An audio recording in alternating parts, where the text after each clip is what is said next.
مولا نے فرمایا بابا آپ کی داڑھی رنگین ہو گئی. فرمایا میں اس زخم میں ٹھیک نہیں ہوں گا, میں شہید ہو جاؤں گا.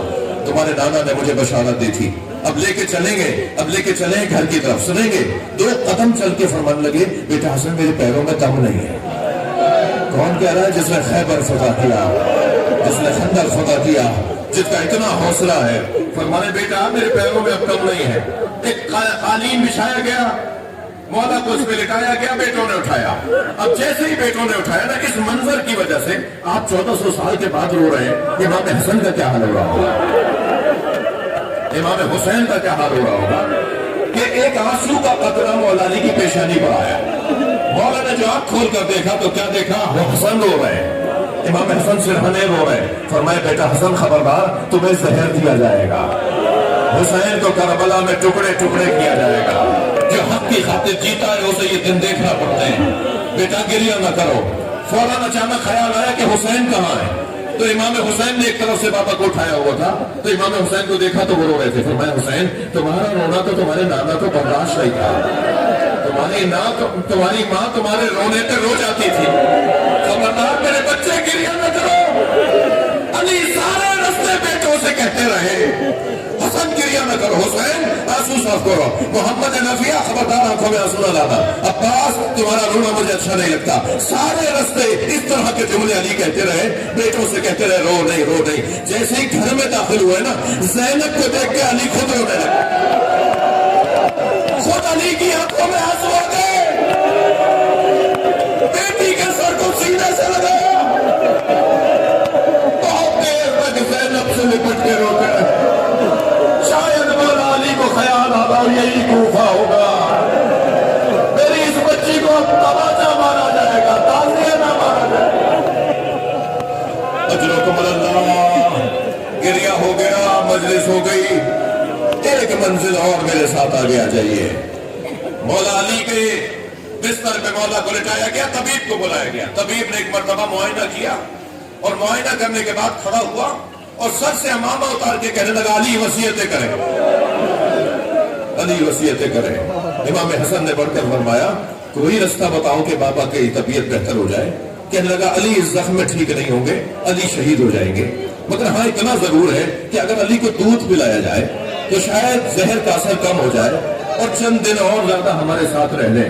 طبیب نے ابھی اتنا مشورہ دیا تھا کہ کچھ دیر کے بعد دروازے پہ دستک ہوئی. غلام دروازے پر گیا, روتا ہوا واپس آیا. امام حسن سے کہنے لگا آپ جا کر دیکھیں ماجرا کیا ہے. اب پھر باہر آ کر دیکھا تو کیا دیکھا, کوفے کے یتیم بچے ہاتھوں میں کوزے لیے لائن لگائے کھڑے, ہمارے حصے کا دودھ ہمارے بابا کو پلا دو, کسی طرح ہمارا مولا زندہ رہ جائے. اجرکم اللہ, اجرکم اللہ. مجلس بہت نورانی ہے, مجلس بہت مقبول ہے. اجرکم اللہ. مولا نے وصیتیں فرمائی.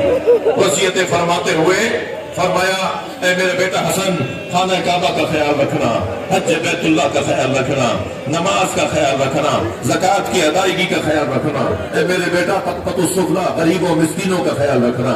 میرے بچے پڑوسیوں کا خیال رکھنا.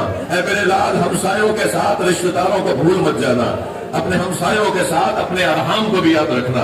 ایک ایک کی وصیت فرمائی میرے مولا نے. پورا اسلام مولا امام حسن کے حوالے کیا, اور پھر ایک مرتبہ فرمانے لگے بیٹا تمہارے نانا مجھے لینے آ گئے. آواز دی السلام علیکہ یا رسول اللہ.